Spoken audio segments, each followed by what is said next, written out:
That's the first time I've been asked that question. You were exposed to a life of privilege. How did this shape the way you are today? There's no denying we were very comfortable. My parents would never let us forget. This is from the people. President Duterte said you were a spoiled brat and a weak leader. Well,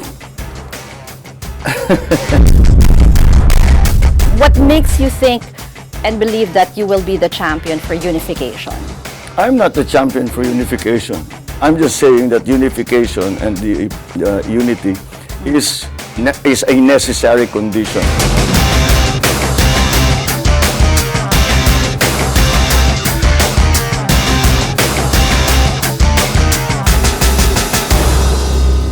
Just days before the Filipino votes in a hotly contested presidential elections, we speak to candidate Bongbong Marcos in private. Thank you very much for granting us this interview, Senator Bongbong Marcos. Thank you for having me. Maraming salamat. Now, counting the days to the election, sir. Yes. Kamusta na po kayo ngayon?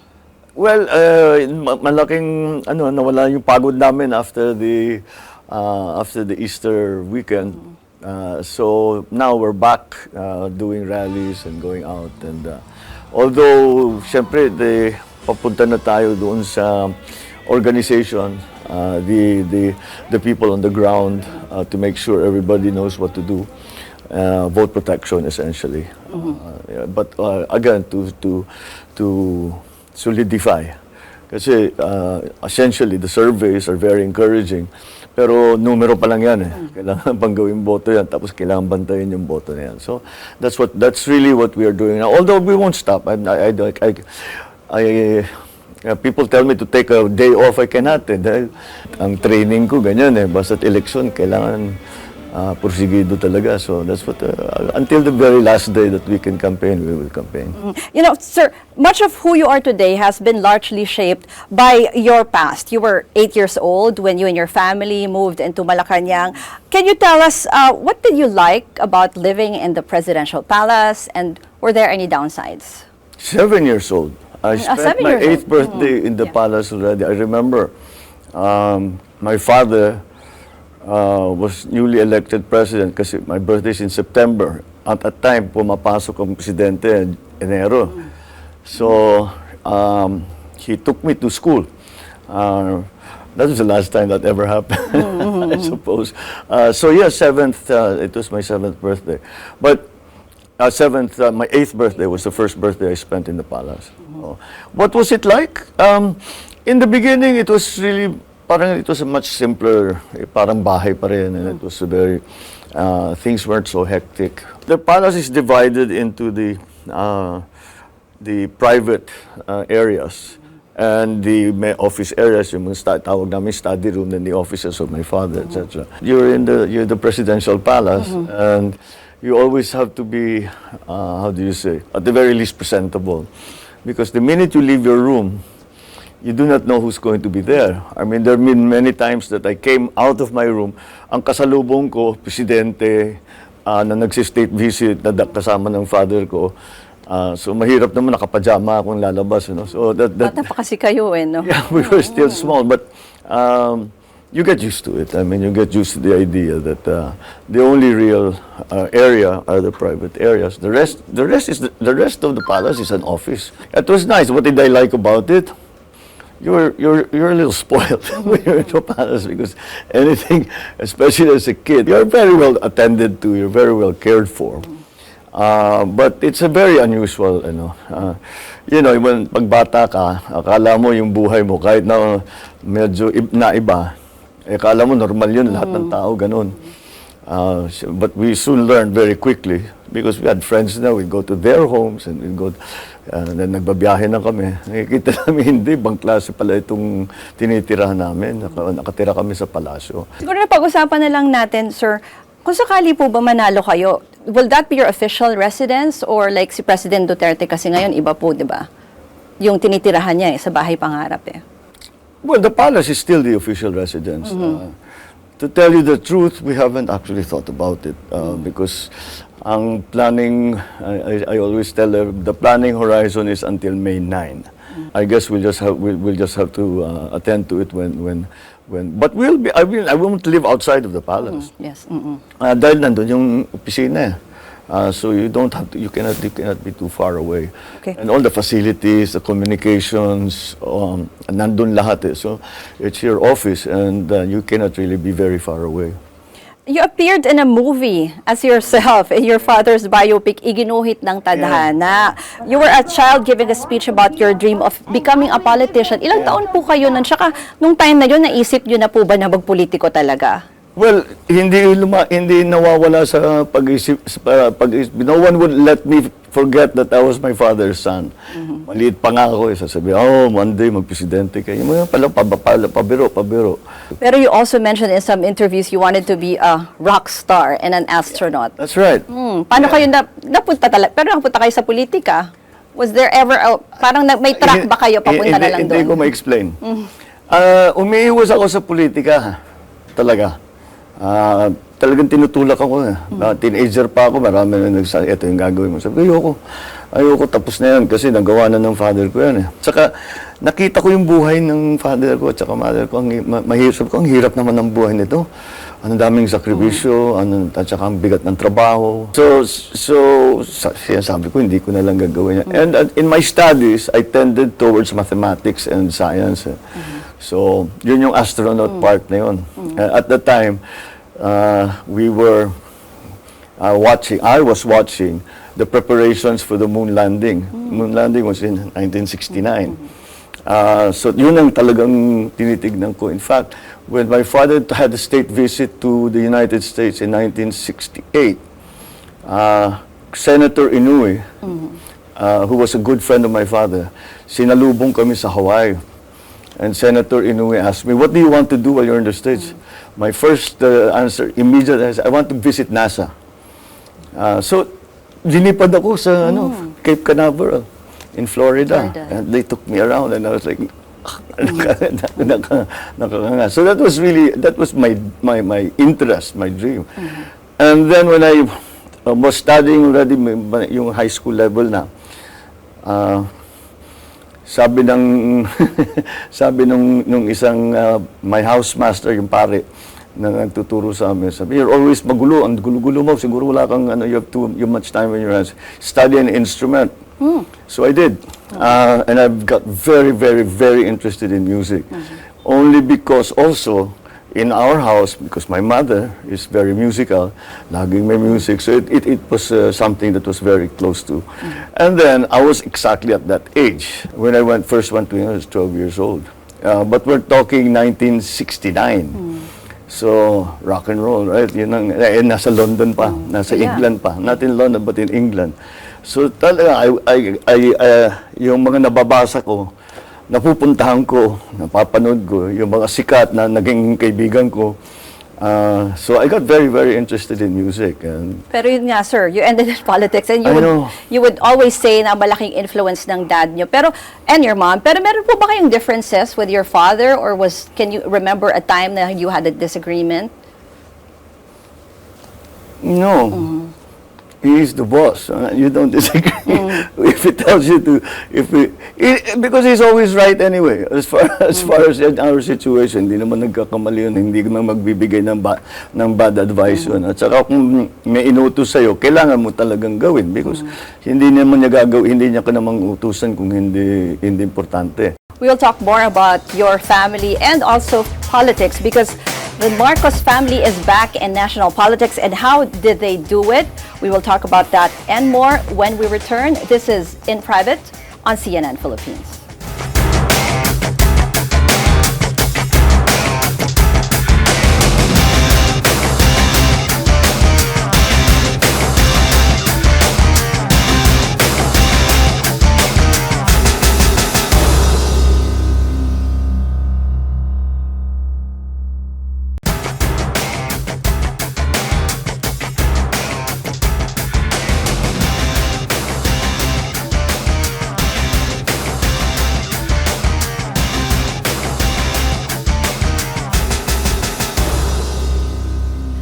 watching In Private with presidential candidate, former Senator Bongbong Marcos. Sir, as the only son and namesake of the late former President Marcos, you were exposed to a life of privilege. How did this shape the way you are today? Well, inevitably, you get used. I mean, of course, there's no denying we were very comfortable, and we were very privileged as the president's children. But my parents would never let us forget that this is not yours. This is from the people. Everything we have, all the advantages that we have gained, any successes that we have achieved, and any comfort or privilege that we enjoy comes from the people. And that's why you have to serve. And so that was well balanced. It was very clear to us that we were very, very lucky. Hindi ito, hindi, dapat talaga ganitong buhay. Hindi, sinasabi sa amin. Pero sinabi niyo dapat balansehin, di ba? Laging binibilan ng parents niyo yung balansehin pa rin yung buhay. I'm sure narinig niyo po that there was one speech where President Duterte said you were a spoiled brat and a weak leader. Do you want to respond to that? Yeah. Well, I think he was playing politics. I think one of the things we have learned about PRRD is that he likes to keep everyone on their toes. Ayaw niyang yung masyado kung mag-relag, talagang he's always making sure everybody's thinking hard about what they're doing. So I think that was one of those instances. And so, from a privileged life, your family was forced out of Malacanang during the 1986 People Power Revolt. But how did you explain those events to your children naman po as they were growing up?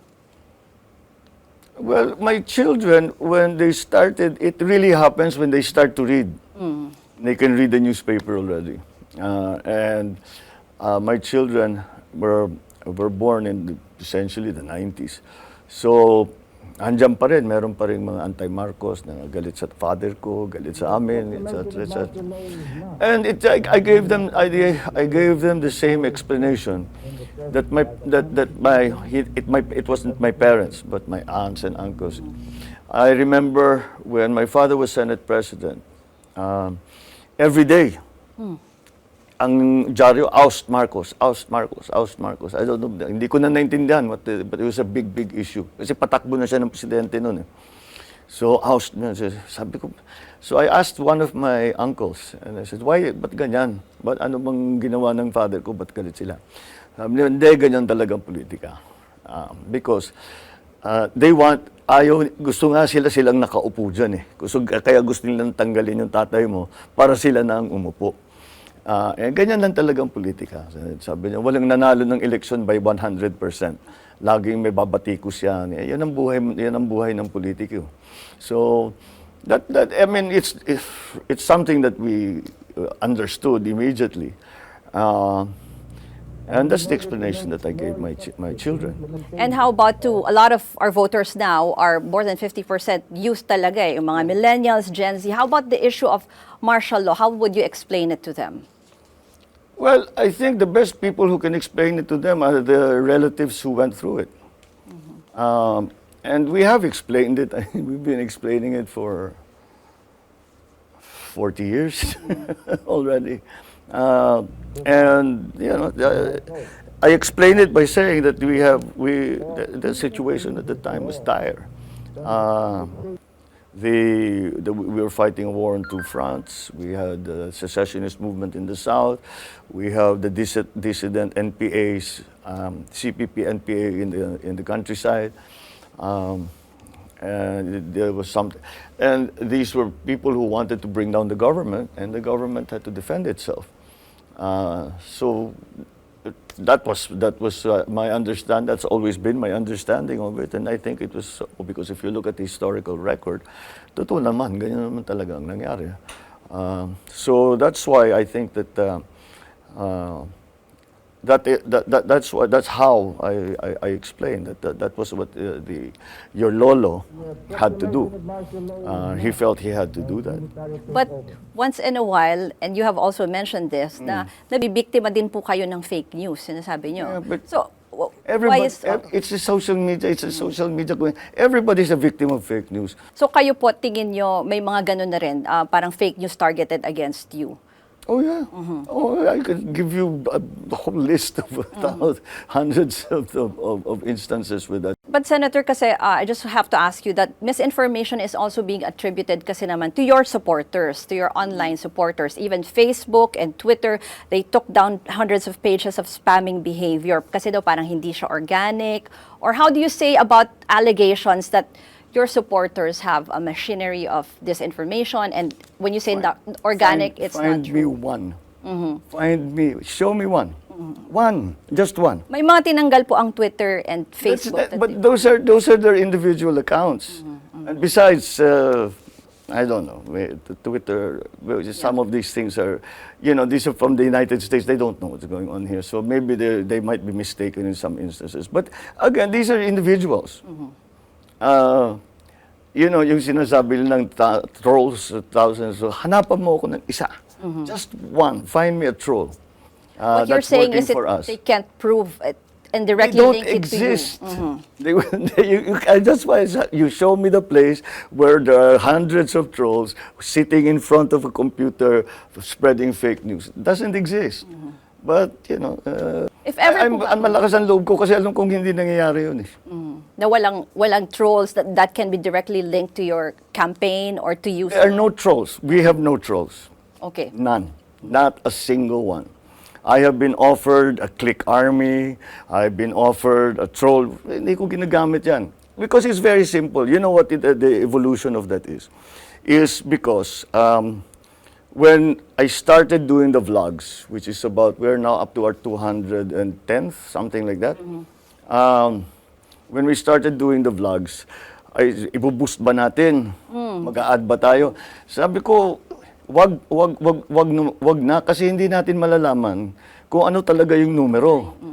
So up to now, we don't boost. We don't do ads. You saw the Facebook, zero ako. Yung ads, yung I have amount not- spent, I no? don't, because we got used to working that way.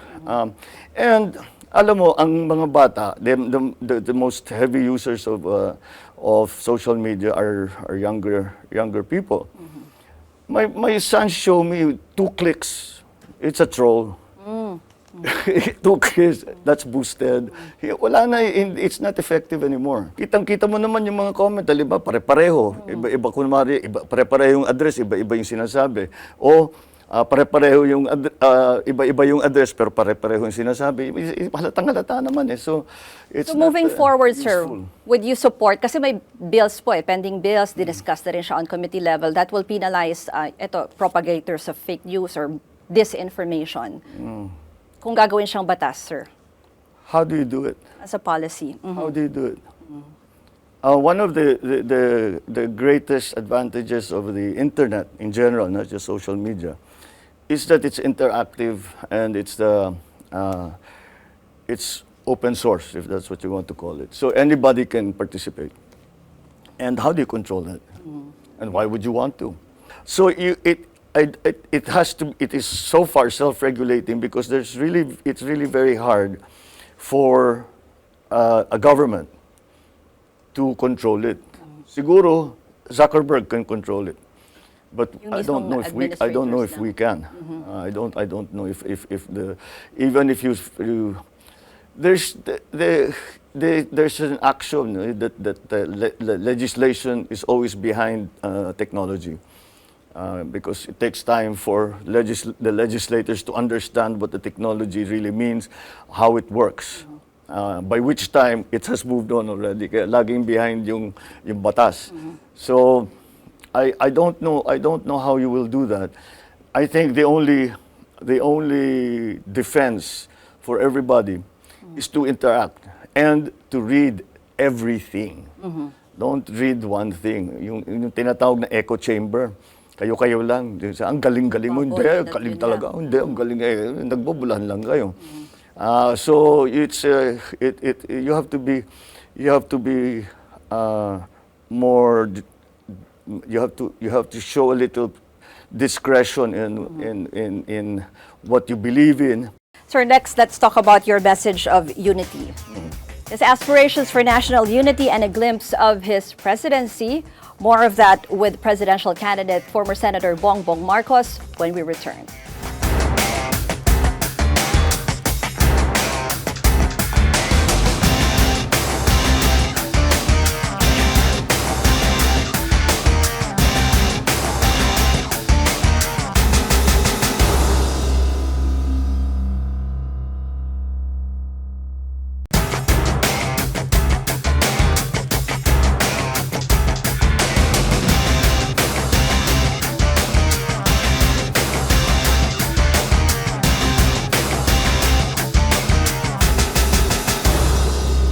We're still with presidential candidate, former Senator Bongbong Marcos in private, right here on CNN Philippines.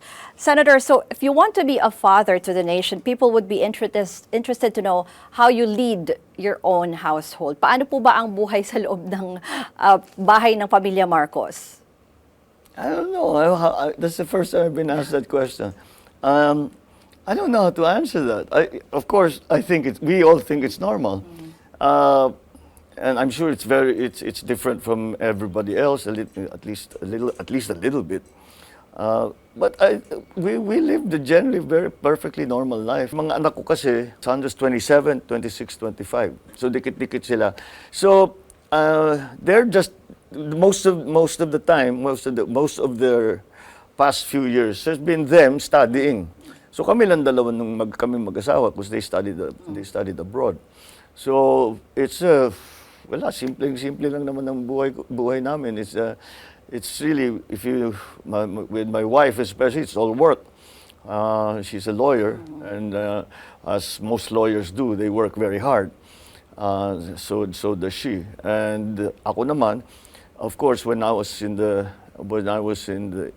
office, as governor, as congressman, a senator, maraming trabaho. So that's really what all you ended up doing. Disciplinarian po ba kayo? Pinapayagan niyo po ba sila ng late night? Yung puro lalaki ano po? Paano po kayo lumalabas? Yun ang swerte namin, lalaki. So lumaki silang nag-iisa. So nasanay silang nag-iisa. So nung una, may curfew pa eh. Hindi talaga nasusunod. So patras ang curfew. Hanggang finally, sinabi, basta umuwi lang kayo. At saka kung nagsara na, gusto niyo pang magkwentuhan, doon kayo sa bahay para at least alam namin nandun kayo, safe kayo. So, we're not strict that way. We're strict about studies. Ang usapan ko sa mga anak ko, basta you get straight A's, you can do anything you want. Let's talk about your mom. Yes. So, former First Lady Imelda Marcos, did she have a say in your decision to run for president this time? Kasi dati, when you were just vice president, she had a lot to say. Yeah. Ano po yung naging influence niya? And for her, what does this battle personally mean? Put it this way. Even my father, I don't think would object if I say she's the supreme politician in the family. My father is the statesman. He's the political genius. He's all that.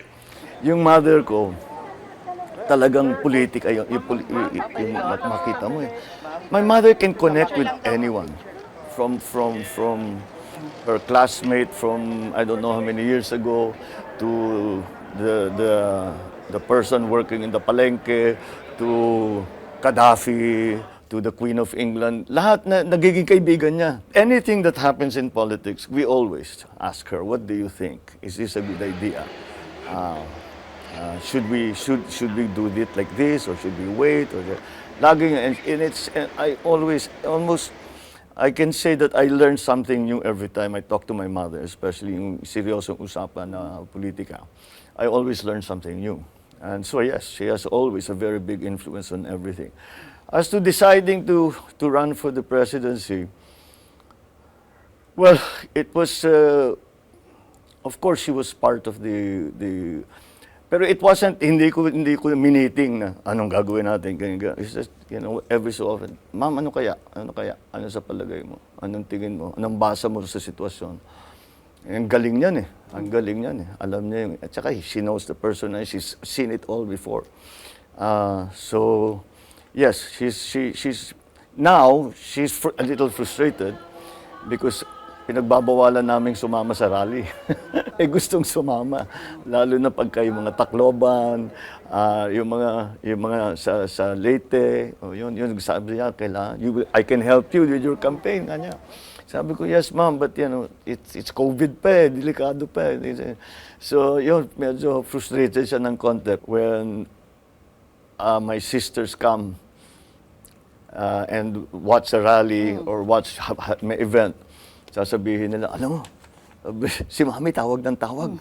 Kasi daw yung shirt mo hindi nakabuton o yung mikropono mo hindi ka marinig. Basta marami siyang comment.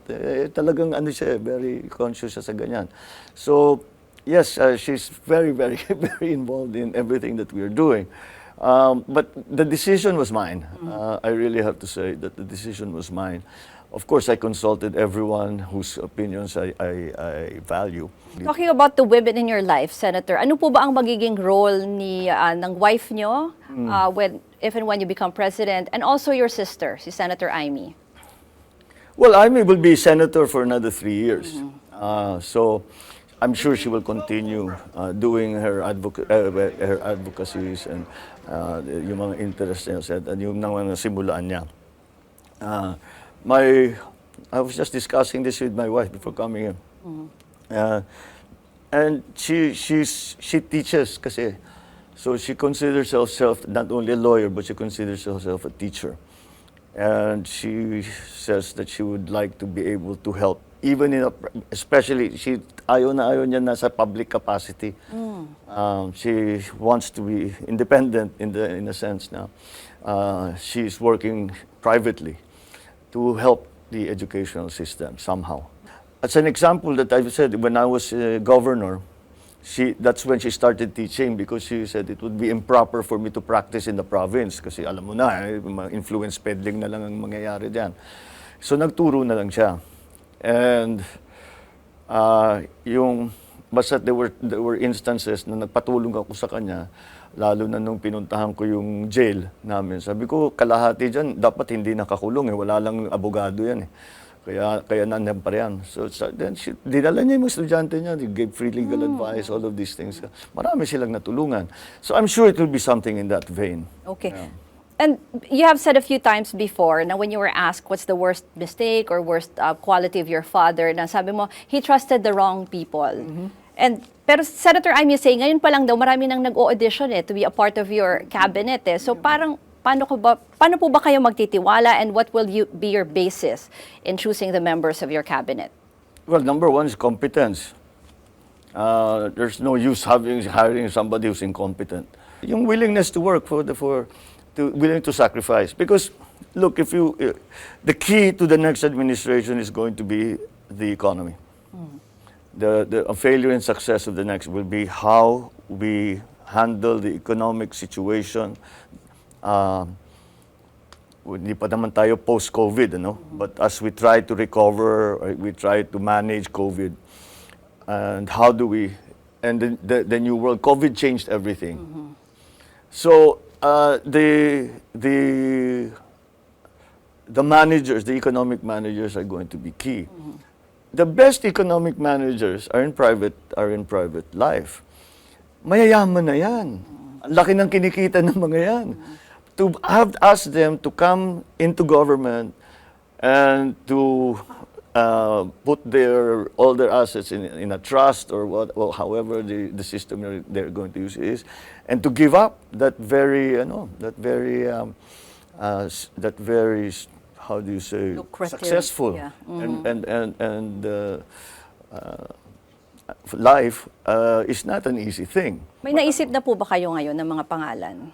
Another thing, another thing I don't allow myself. But you're right, ang daming nag-audition. Siyempre, I take note of everybody. May mga recommendation yung iba, si ganito magaling yan, si ganito magaling yan. So you just have to trust your instincts also. And generally speaking, you have to, in my case, I think it's necessary that you have some working experience with that person. Meron na kayong ginawa. Nakita mo na talaga kung paano trumabaho yan. Masipag ba talaga yan? Marunong ba talaga yan? Number one. Number two, yung handang magsakripisyo sa gobyerno. Dahil sakripisyo naman talaga yan. You have to, isipin mo, ang ganda-ganda ng buhay na they go to the office, they make $1 million one day, they go home, tapos simple lang, they have a drink, they have dinner, di ba? They go out, watch a movie. Simple lang ang buhay ng mga private businessmen. Ngayon, pasok sila sa araw-araw, binabatikos, araw-araw kung ano pinagsasabi. Sakripisyo talaga. Gusto ko lang din balikan ulit itong campaign because we're at the end game of the campaign. And at this point, President Duterte has not yet officially endorsed you, considering you're running with his daughter. How do you feel about that? I understand. He's the president, and it's a good position for the president to stay above the fray. And I think that, I mean, of course, we would love to have him come and campaign for us. And siyempre, yun ang pinaka-advantageous. At kahit papano, what was the last survey satisfaction rating ni PRRD is, 80%.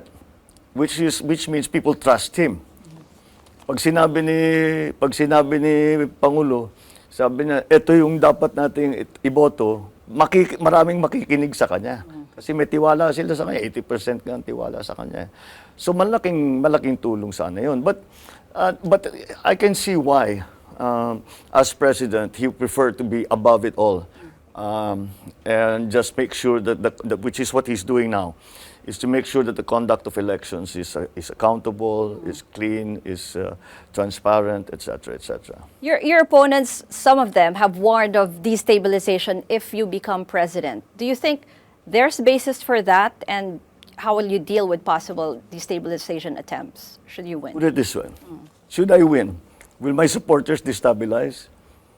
So if there's going to be destabilization, it will come from them. Not from us. But nanalo na eh. Ba't namin sisirain, di ba? So that's a funny assertion to make by them. Ang manggugulo yan, yung kalaban namin. So sa kanila manggagaling kung sakali Do you man. see that happening? And I don't think so. I really don't think so. It's, syempre, alam mo, at this stage of the election, at this stage of the campaign, ang dami ng chismis. Si ganito, may gumagalaw yung mga sundalo dito. O yung ganitong grupo, ganito, may ginagawa. So, it becomes yung chismis talagang umiinit. Kasama na rin dyan yung pampagulo na, yan, fake news. Maglalabas ng mga fake news. the central message of your campaign is unity, but sir, the Marcos name is still very polarizing until now. No, what makes you think and believe that you will be the champion for unification? I'm not the champion for unification. I'm just saying that unification and the unity is a necessary condition for us to be able to achieve all that we want to achieve.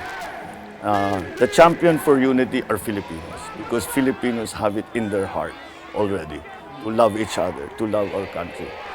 Now, it's just you have to bring to that a leadership na sasabihin, okay, kung talagang gusto niyong tumulong, ito yung gagawin natin. This is your part. You can help us this way. You can help us that way. And we will support you in this way. Pero sabay-sabay tayo, ito yung gagawin natin. Nagkakasundo ba tayo? Magkasundo tayo, ito yung gagawin natin. Yun ang ibig sabihin sa pag pinag-uusapan yung pagkakaisa. Sometimes it's mistaken when I talk about unity, pag pinag-uusapan yung pagkakaisa. Ang interpretation ng iba ay yung sa politika. Kailangan lahat magkasama sa isang partido. Hindi yun ang ibig ko sabihin. Ang ibig ko sabihin, magkaisa tayo, natutulungan natin ang Pilipinas. Tutulungan natin yung ating mga kapwa Pilipino. Sir, we'll talk about more as to how your message of unity can translate into programs or platforms. We'll still have former Senator Bongbong Marcos with us in private here on CNN Philippines.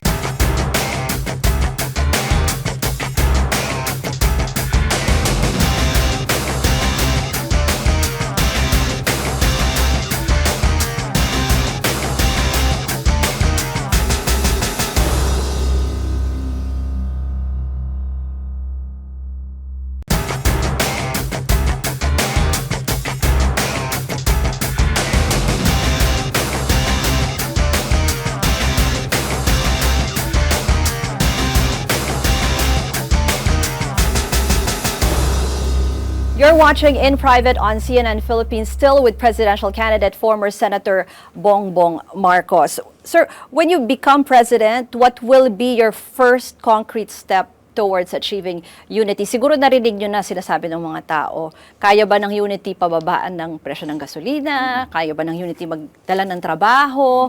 Ano po yung tugon nyo dun sa mga ganon? It's prices and jobs. Jobs. Prices. Yun, when you do a survey about COVID to Filipinos, ang mga concern, number 1, walang trabaho. Number 2, walang pera, walang pagkain.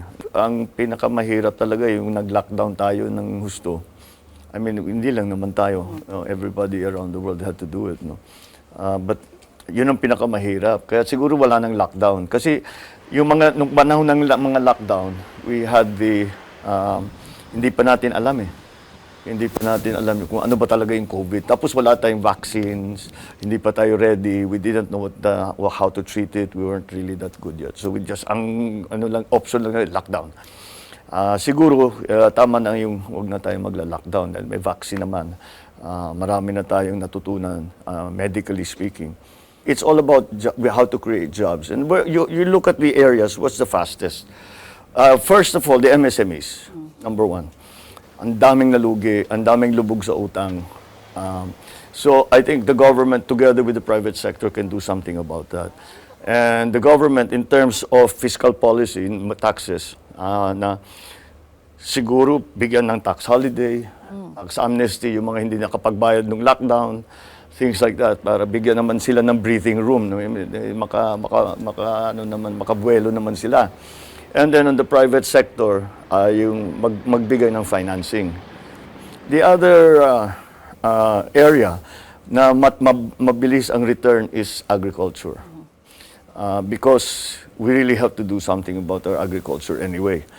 Sobrang ating importation, yung production kasi natin kulang eh. So kailangan natin tugunan yon. We have to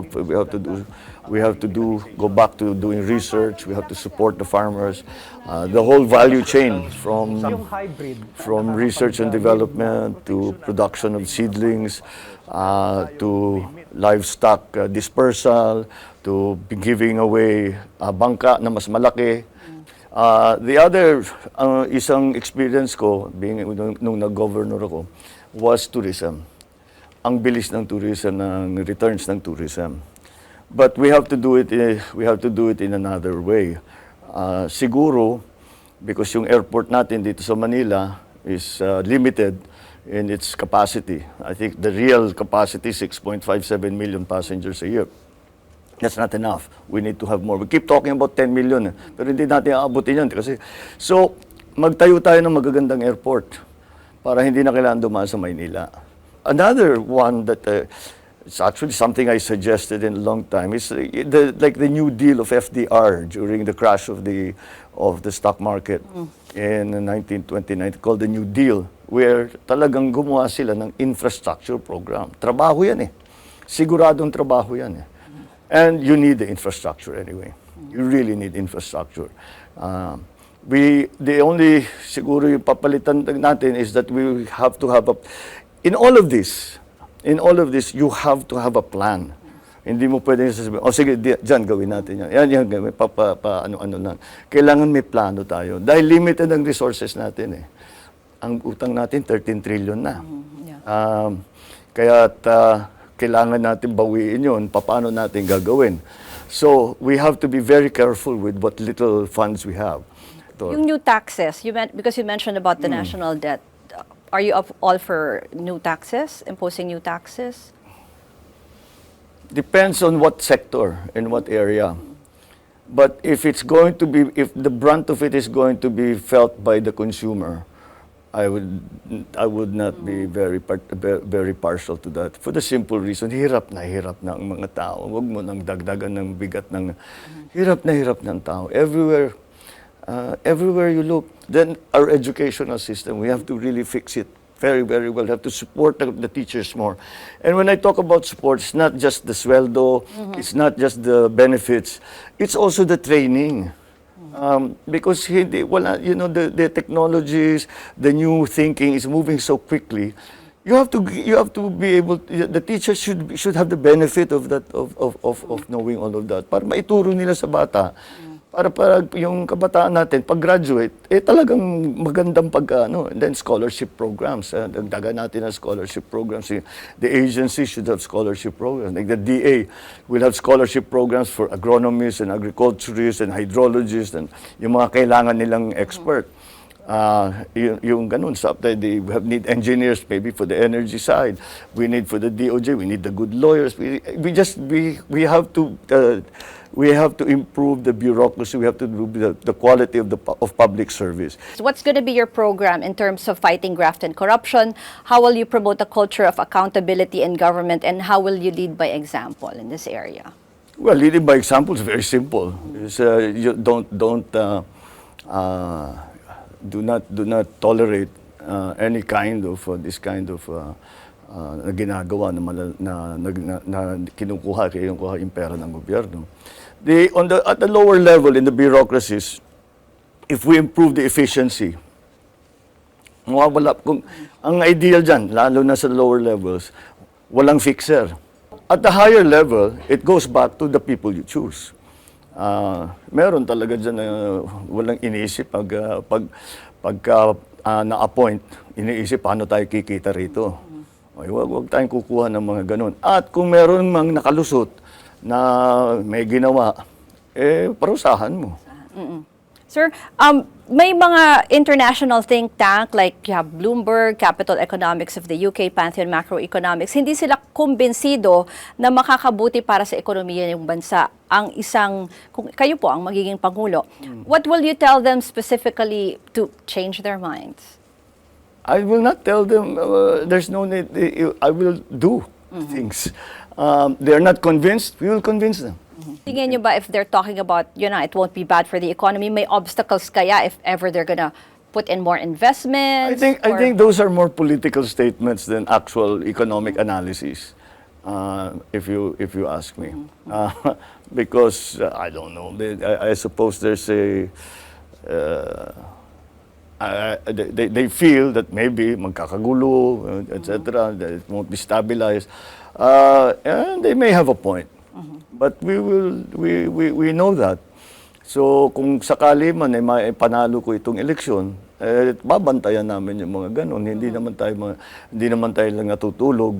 The Presidential Commission on Good Government was created to go after the ill-gotten wealth of the Marcos family and their associates. Should you win as president, what role will the PCGG play? Strengthen it.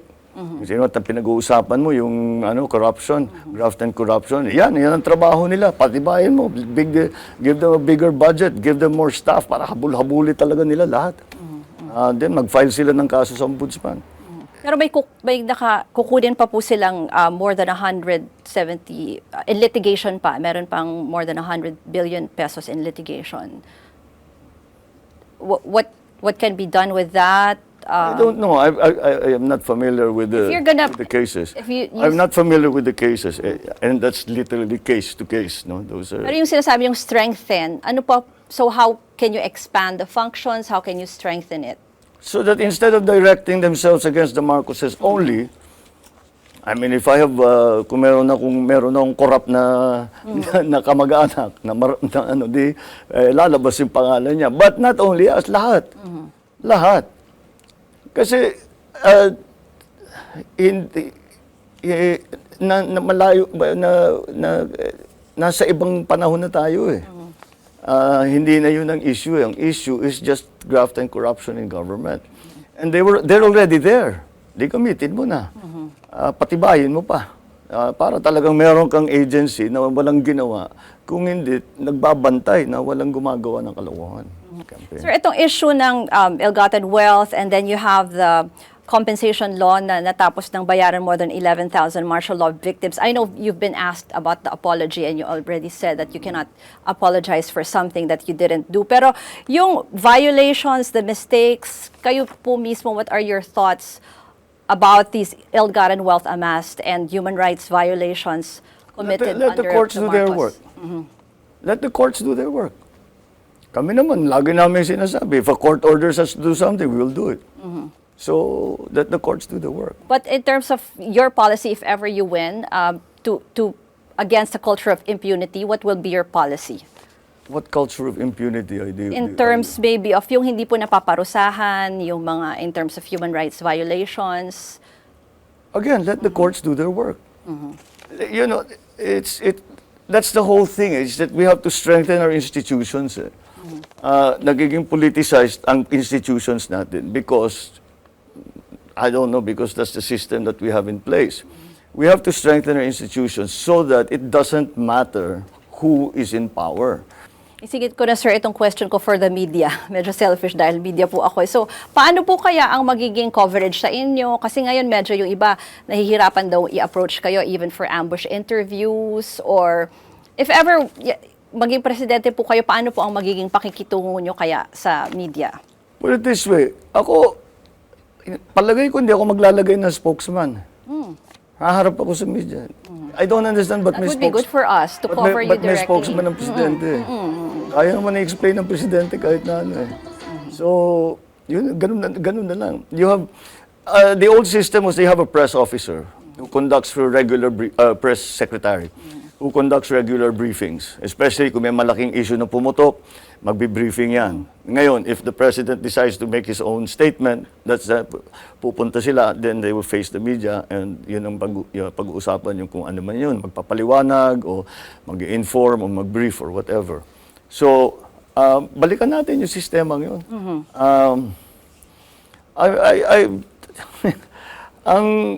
I don't know kung bakit sinasabi that yung mahirap ako yung ambush interview. I'm always out in public. Pero siyempre, we're doing something else also. But I don't know why they say that, because as I said, hindi naman ako pwedeng magtago. I'm always out in the public. So anyway, we can expect regular press conferences from you instead of a presidential spokesman, ano po? I think, well, I think it's necessary. Wag na yung spokesman, press secretary na lang. There's a difference. There's a difference. This is another idea. I mean, hindi pa to buo. Pero yun ang iniisip ko. Kasi iniisip ko pati yung sa mga nakaraan na presidente, wala namang spokesman eh. Frontrunner kayo ngayon sa mga surveys sa puntong ito. Meron po ba kayong pinangangambahan? What's your worst fear in these elections? And if ever you win also as president, ano po talaga yung pinangangambahan nyo kung sakali? Well, yung mga nababalitaan nating manggugulo sa eleksyon, at saka yung dayaan at every level. Alam naman ninyo, nabiktima na ako dyan noong 2016. Kaya siyempre, kailangan maging maingat dyan kasi nakita ko na kung ano yung maaring mangyari. And how confident are you at this point that you're the president who can unify and move the country forward? Well, I'm not confident that I'm going to be the president yet because I do not allow myself to be confident. It doesn't matter to me what numbers you show me. We're not there yet. So we don't stop, we keep going. Put it this way, should I be elected, should I be lucky enough to be elected, then how confident will I be? I'm confident that I will work with every iota of my being to make sure that we are working towards unity, to unify the country. Presidential candidate Bongbong Marcos, thank you very much for sitting down with us in private. Thank you. I'm Ruth Cabal, and you're watching CNN Philippines.